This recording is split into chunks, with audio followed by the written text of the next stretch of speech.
Sir కూటమి CM focus ఎన్నికలకు సిద్ధమా? ఎవరి ప్లాన్ వర్కౌట్ అవుతుంది? ఇక్కడ ప్లాన్ అన్నది ఇక్కడ ప్రధానంగా కూటమి నిన్న వాళ్ళు సూపర్ 6 సూపర్ హిట్ అని మీటింగ్ పెట్టారు కదా. వాళ్ళు పెట్టక ముందే జగన్మోహన్ రెడ్డి ఏమో సూపర్ ఫ్లాప్ అని ఆయన పొద్దున్న చెప్పారు. ఇక సభ అయితే బాగా భారీగానే జరిగింది.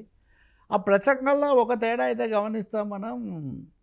మేము పథకాలు బాగా చేసాము, ఇవన్నీ అమలు చేసాము, డబ్బు లేకపోయినా చేసామంటే పవన్ కళ్యాణ్ అయితే మామూలుగా ఎంతో ఎమోషనల్గా ఒక్కోసారి తీవ్రమైన కానీ నిన్న ఆయన పూర్తిగా పథకాలే చప్పట్లు కొట్టినా ఏమొచ్చినా కానీ చాలా పథకాల వరకు ఆయన పరిమితమయ్యారు. అనంతపురం కరువు అట్లాంటి విషయాలు చెప్పి.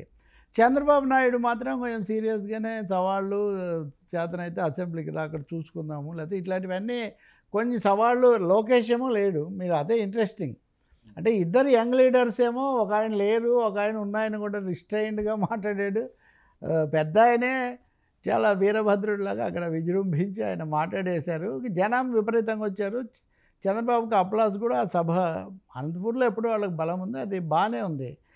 కానీ ఇక్కడ ఎక్కువ మంది అది చూస్తుంది ఏంటంటే ఎందుకు మొన్న కడపలోనేమో మహానాడు పెట్టి పులివెందుల మీద చాలా ఫోకస్ పెట్టి ఇప్పుడు అనంతపూర్లో మళ్ళీ ఇది పెట్టి ఇవన్నీ చేయడం ద్వారా రాబోయే ఎన్నికలలో సీమ మీద ఫోకస్ అనేది చాలా స్పష్టంగా పెట్టబోతుంది కూటమి, ముఖ్యంగా తెలుగుదేశం పార్టీ.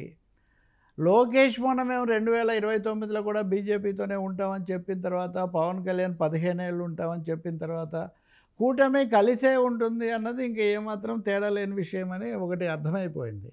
దాంతో నేను నిన్న చూస్తున్న ఒక బీజేపీకి కాస్త అనుకూలంగా ఉండే మీడియా మిత్రులు వాళ్ళు చేసే వ్యాఖ్యలు చూస్తుంటే జగన్ ఆశ నిరాశేనా ఇట్లాంటివి పెట్టారు. అంటే వీళ్ళిద్దరు కలిసి ఉంటారు కాబట్టి ఆయన ఆశ నిరాశ అన్న పద్ధతిలో వాళ్ళు.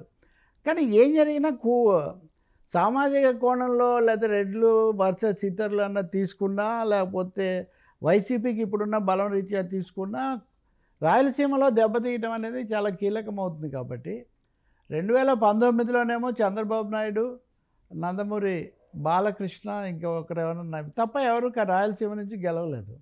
ఇప్పుడు కూడా వైసీపీకి 11 సీట్లు ఉన్నాయంటే ఇందులో 7 సీట్లు రాయలసీమ నుంచే ఉన్నాయి.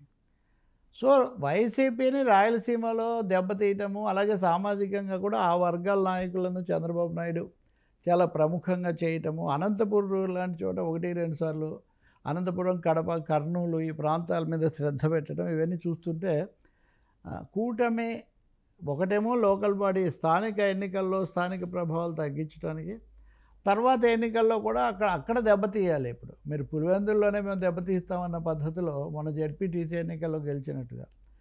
కాబట్టి నిన్న సభలో నిన్నేమో ఎన్నికలు లేవు, ఉదాహరణగా పథకాలు అవి కొనసాగుతున్నవే కానీ తేడాలు ఎలా ఉన్నా. కాబట్టి నిన్న అంత భారీ సభ ఫోకస్ అవన్నీ పెట్టారంటే ఇది ఒక సీమ కార్డు అనేది చాలా ఉధృతంగానే వైసీపీ ఉపయోగించబోతుంది.